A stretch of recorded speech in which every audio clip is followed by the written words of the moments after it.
YouTube. I am the Gamer Pegasus 187. This is Side Scroller Sunday, episode 27, I believe. We are in World 7 of the Super Mario Bros. 3 playthrough, and boy, Pipe Land.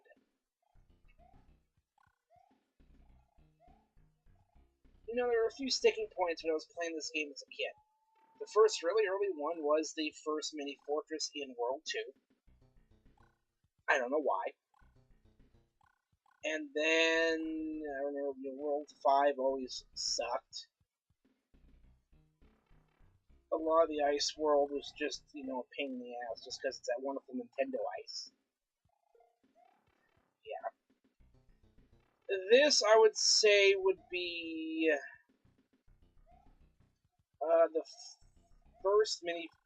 the second mini fortress in this one. 7-4, I always hated the water level. And now I can, breeze through this game fairly freaking easily, but yeah. So, a lot of things have ended tonight. Supercard's Road to Glory. I got both Brian cards.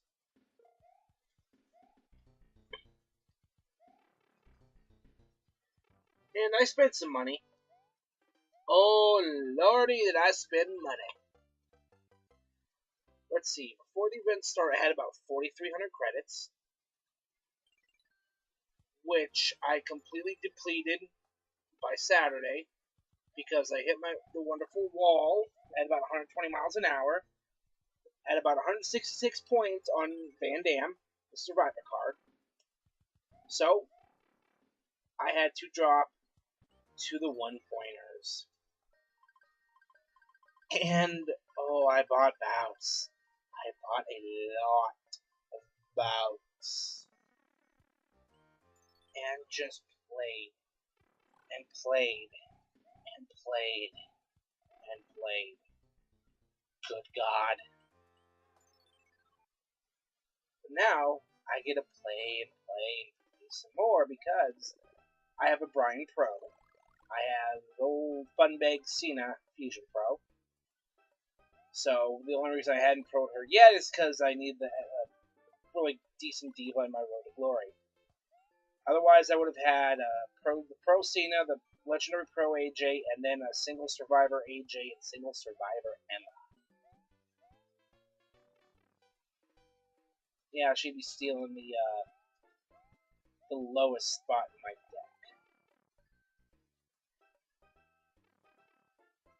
Pun intended. Yeah, I haven't really done much. She's doing stuff on NXT now, but didn't do fuck all with her on the main roster. Fired her, brought her back. Whatever. So, yeah.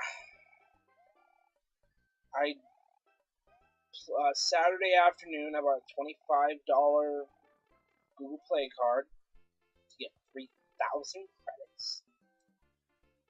So, I was probably up, I want to say, I probably spent $60, 60, 65, just to get this damn Brian. And I knew I was either gonna, if I was gonna go for it, I needed to try and go all the way with it, because I would just feel it would suck if I only got the single Brian. I'll never get a Pro. In fact, I think Big E, the only Road to Glory Pro he hadn't gotten was Roman Reigns. So he had to make somebody look strong. And speaking of Roman looking strong, oh boy. The one plus I can take from this is the fact that I played so many matches, got so many fucking cards, no WrestleMania card, mind you, I'm like fucking, let's see, 225, 30, 35, 237 resets, 1 week. No WrestleMania card. Oh, boy. Randomly pulled Luke Harper off the board. I randomly pulled the Taunt off the board. I randomly pulled... no, Rosamunda was King of the Ring. Yeah. Let's see if she's still around in 6 months. Now that Fandango dropped her like a bad habit, she's got nothing at all whatsoever. She's been in the company for 10 years and she's still horrible. At least Eva Marie is actually trying to get better. Whether she does, I don't know. But at least she's tried. I can give her that. There's no chance in hell that Rosa's going to get any better. I think the only reason she'd been around so long is she was willing to put her lips on Michael Hayes' dick. Oh, God, I don't want to... Oh, that's a disturbing image. Oh, boy, Extreme Rules. As we get to that. Some good matches. Daniel Bryan was out with injury. He was out, I think, for the next one more pay-per-view, so instead of Bryan defending the Intercontinental title against Bad News Barrett gets relegated to the pre-show to face the man whose first name WWE forgot. Neville. Of course, somewhere during the match, Michael Cole called him Adrian Neville. We find in there somewhere from Michael Cole, or severe reprimanding, or, being yelled at by Vince. As if being yelled at by Vince for, let's see, 3 hours of Raw, I believe 2 hours of SmackDown, so 5 hours on a usual week, 8 on pay-per-view weeks isn't enough. He's going to get it when he gets to the back. Lovely.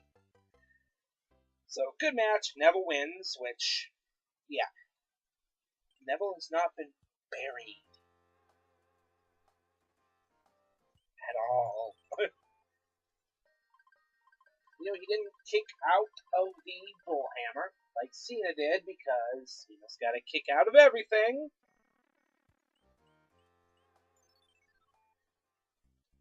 Neville hits the red arrow, which is the most spectacular looking move in the WWE right now. Fail. And we get all the wonderful free show stuff, which I'm kind of tuning out because I'm doing last minute fucking grinding on Supercard bouts, trying to get those last few matches in to get the second Bryan, which I then trained one of my legendary pros into, and then Max Bryan pro'd it, and then started King of the Ring.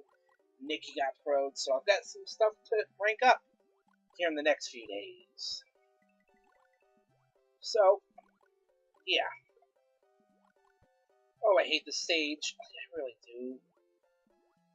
This is my favorite game of all time, but this is that one stage I never look forward to playing. But I still do it because I've got to beat every stage in the game. I don't know why I gotta beat everything in the game. That's just me, I guess. Look at this. Oh, this is threading the needle. Threading the motherfucking needle. Threading the needle. Speaking of threading the needle, I don't know, a side thing here. The Mario Kart 8 DLC. The new tracks are great. Love seeing Neo Bowser City. Although not so much now, because on 200cc it's fucking impossible. Especially if you're using a heavy character like me, because I use Wario. For anyone that might have ever ran into me online and seen me with Wario's fat ass on the comment with the Azure wheels, yeah. Not so much for 200cc. Mother of God. Yeah. I played the first 50cc cup, and then I said, I'm going to do a little bit of supercard grinding. Then I see Dinky Dane is online. He's playing the new DLC. He's streaming it on Twitch. So I jump on. First race. Get thrown into one of the maps I haven't played yet. On 200cc. And I proceed to get ranked. Mother of fuck! Alright, sorry, that was wonderful. But DLC's great, Mario Kart 8 is still fucking awesome. And now we get to the rest of Extreme Rules. We have the Chicago Street Fight open up the show. Oh, and speaking of Dean fucking Ambrose, during the pre-show, he comes up to the kickoff booth. He kicks Byron Saxton out, grabs a mic, and starts cutting a promo, which nobody in the arena I've heard. We all heard it because we were watching on the WWE Network for nothing this month if you're a new subscriber. So this is, in a sense, free per view. Still, I never felt any need to try at all. But there's some good matches on this show. It's not going to measure up to the next TakeOver at all. Neither will Payback. Oh, we'll get into Payback, a little bit of Payback preview later on. But, so, we have Ambrose and Luke Harper, who wore his cleanest, dirtiest tank top to steal a joke from Jerry Lawler, because, well, he's the king. And I can actually still somewhat enjoy these guys on Cole, meh. But I can't hate on the commentary too much because it's Vince McMahon in their ear just yelling what to say the whole fucking 3 hours. I think if these guys got a little more room and weren't so restricted, they'd be like, JBL can be a great commentator. Cole, I really just don't care about anymore ever since he did that heel turn in 2010 during the NXT Divas season. Oh God. Because that whole thing, I watched the first season, where Wade Barrett won. Second season, low-key. Released months later. I don't think he ever won a match on TV. Because, fuck you, that's why. And then I started watching 3, and that was the season with AJ and Caitlyn and Naomi. And it was okay. Although Vicky Guerrero as a pro really wasn't the most tolerable thing in the world. And it went downhill. Straight downhill. We had some moments where CM Punk was on commentary, and he was awesome. By the way, they were in Chicago. So you got a pretty vocal crowd. There was some CM Punk chants, obviously. Whether it was during the Roman Big Show match, I don't know, because I went to the shower. Because this was the official shitbreak match, the brace yourselves, here come the CM Punk chants match. Okay. And then Cole was doing his heel turn. He had a gong at one point. Sorry, guys, I don't think the WWE Big Kitty fans would know what you're referencing with a gong. He finally got up, he quit, and it was like, okay, this actually might get more tolerable. The very next week, he comes back. I read the tweets, the texts, the Facebooks, are you my loyal coal miners? Oh my god.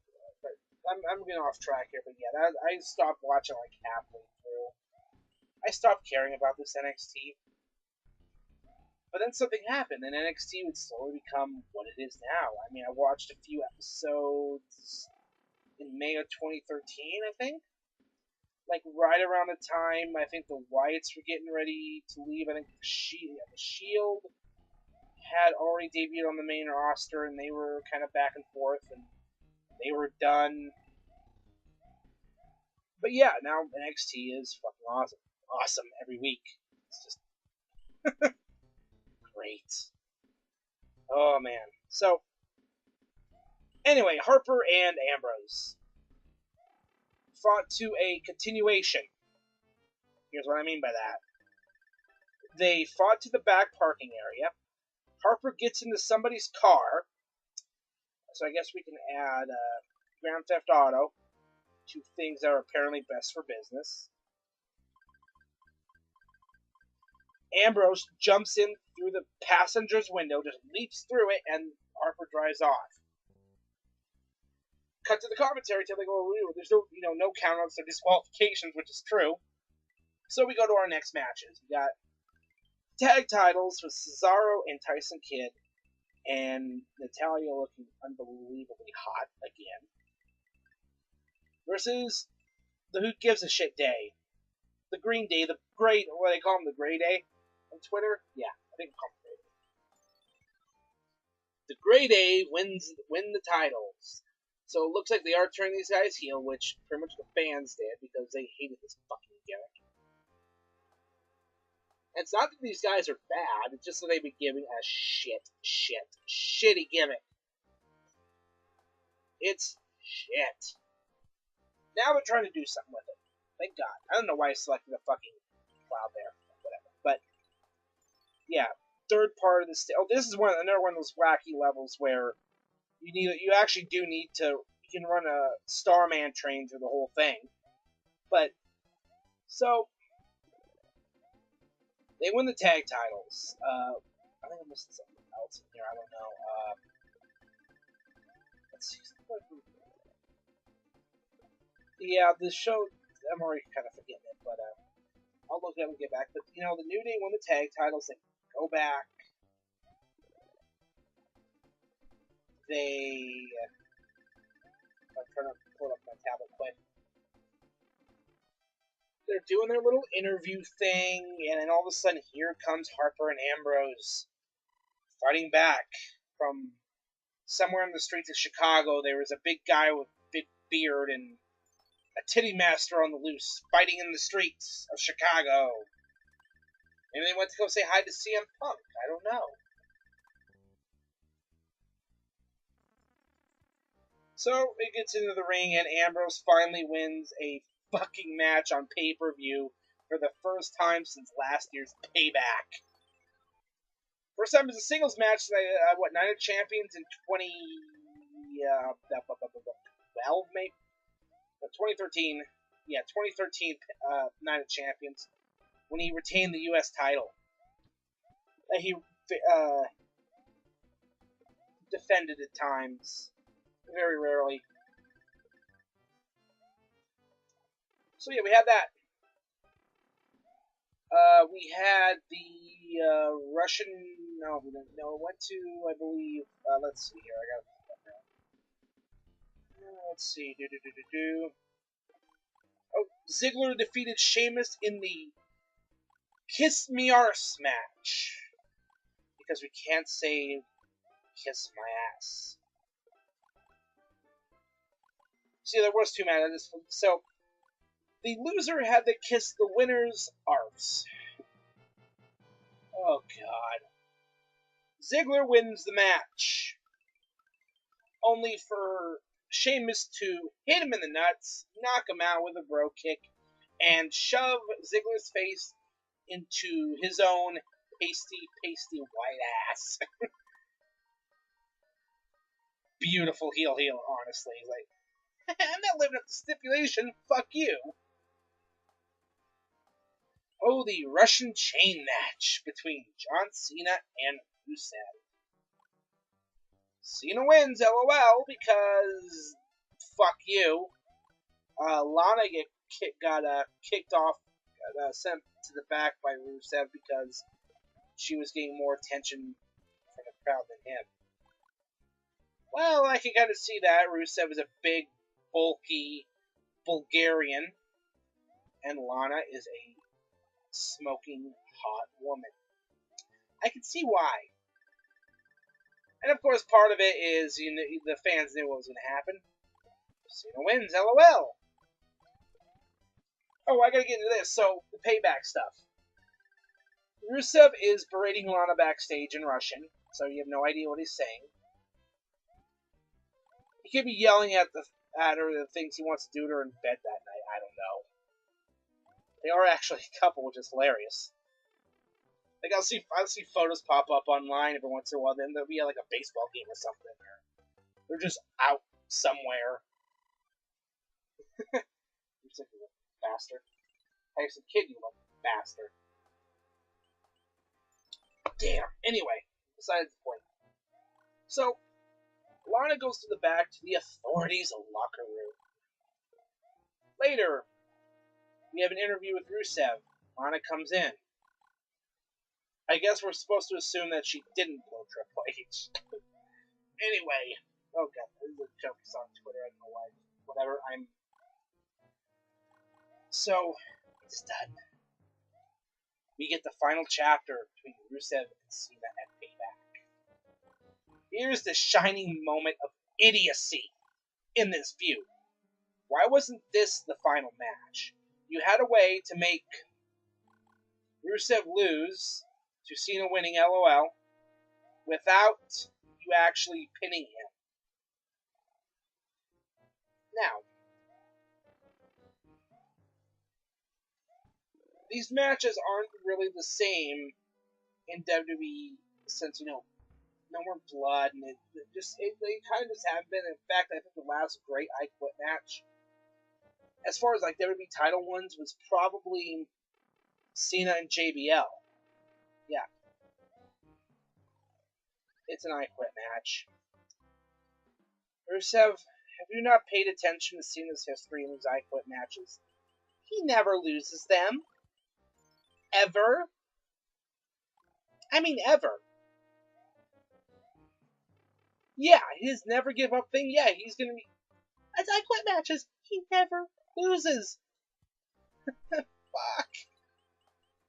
I hear that and I'm like, yay, we're gonna get Cena wins, LOL, once again. And it's gonna be fucking obvious. Please.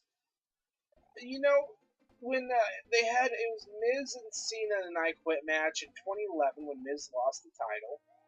Miz tried pulling the old, play Cena's voice through the fucking speaker system trick. Which is the Royal Rumble 99 Rock Mankind finish. Maybe they'll do that again. I honestly wouldn't mind. Any way to get Cena to lose this match without him actually saying the words "I quit" in the match? That would, I guess, that's how I would go about it.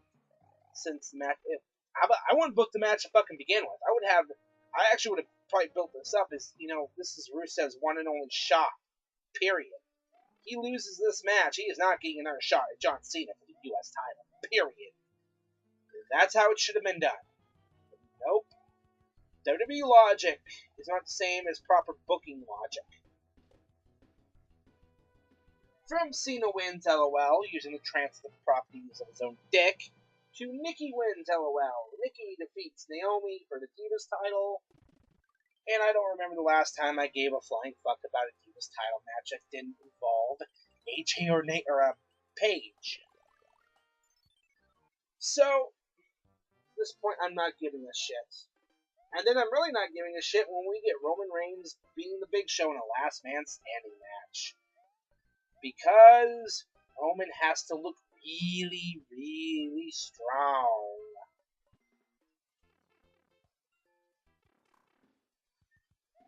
Okay, the main event.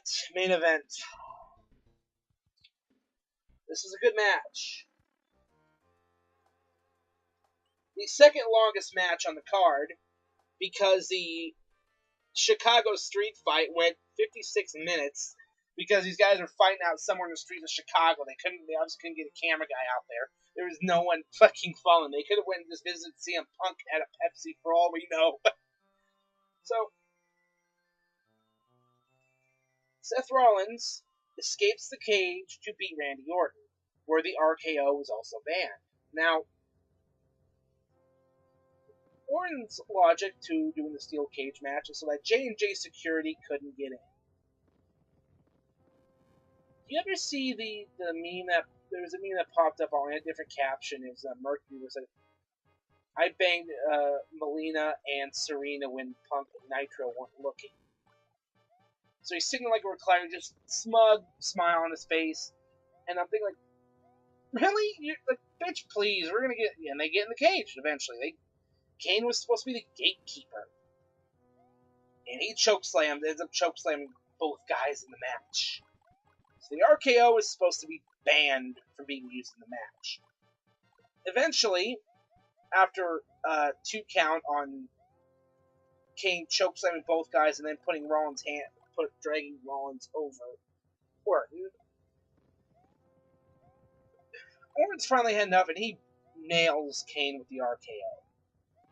Kane apparently at some point ripped his pants, and then Seth Rollins ripped off the RKO.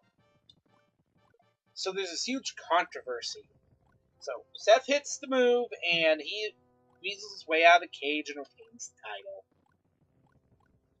Now, I don't necessarily hate this finish. I mean, this is easily going to set up another match between Rollins and Orton. But I believe, the logic of the RKO is banned. Okay. I'd fine just have Rollins come out on TV at this point and say, I actually didn't use the RKO, I used the Diamond Cutter, bitch. There's your answer.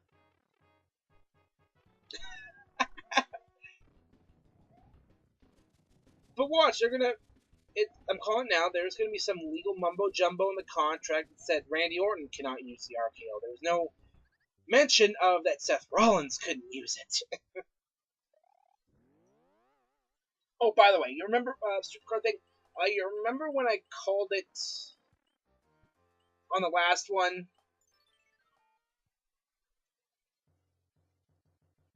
How I would get old Funbag Cena out of the Fusion Chamber?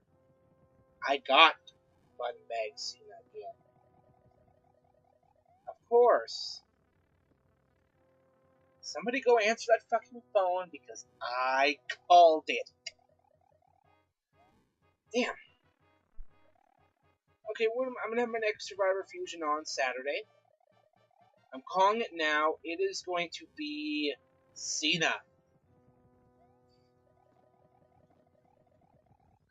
I tried calling it was going to be Roman twice, and I was apparently wrong. So that was Extreme Rules. It just kind of made us also throwing pay-per-view. Roman Big Show, I just couldn't give a fuck about because, really, how many fucking Roman Big Show matches are we even going to do? Are they trying to make this next Cena Orton? I don't know. Yeah, this stage is kind of a pain in the ass. It's a lot of jumping, a lot of precision jumping. You have to traverse these wonderful screws, and then the boss, obviously Ludwig von Koopa, has the wonderful, annoying earthquake landing. Oh my god.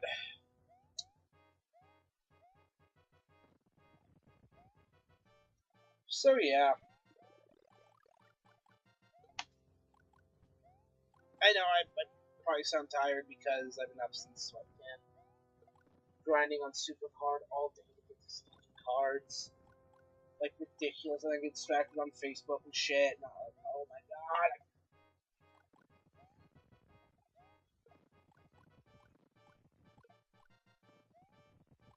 Oh, I'm gonna have this up soon. It's gonna be like 1 in the morning when this thing goes up. Boy. I'm assuming the next takeover special is gonna be around. I want to start around the middle of May, maybe end of May. I don't know. But we're getting to that point where it's kind of died down. Feuds are still going. I mean, I'm just ready for. We're starting to get that little bit of build for the next Zayn Owens match. Oh boy, man, Zayn doing that fucking dive off the turnbuckle to get to Owens, and then Owens retreating. You get a good pull apart brawl between these guys to end the show. The one a few weeks ago, which was the Hideo Itami coming out party.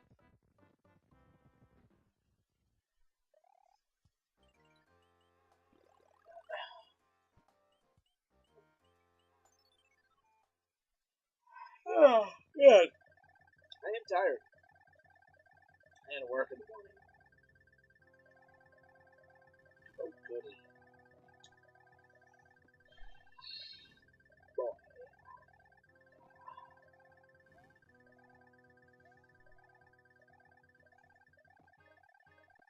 finally decide, fuck it, I'm using a P-Wing, because I'm probably not going to use most of them.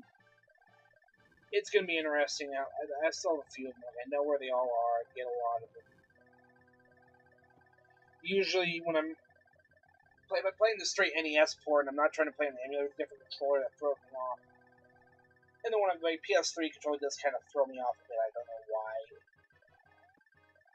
I'll probably use just the 1 on 5.9 because I don't want to deal with jumping. I don't know why. And really, that's it.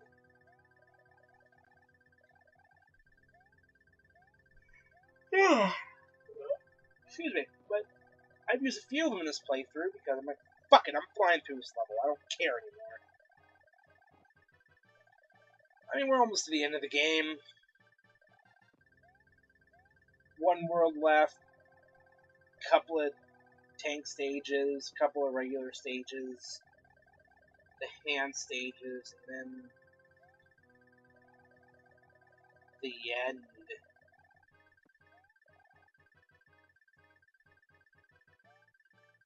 Fuck that. Of course. Oh yeah, because I had my Brian was speed up by 1.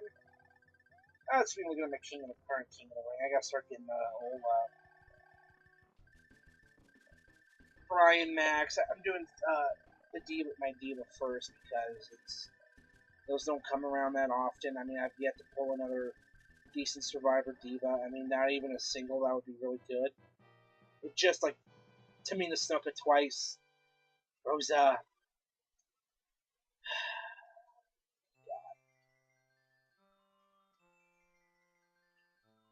So, you can find me. I'll be hosting Slamcast this Friday. I'll be doing the pre-tape for I Got Gameplay. Burhan is away. Brandon Ligon will be back. Thank God. It's a letter from the princess. Or not. Yo, I kidnapped the princess while you were... Yo, I kidnapped the princess while you were running around. She's here at my castle. You dare to try and rescue her. Yeah, you wanna fucking try me, Bowser?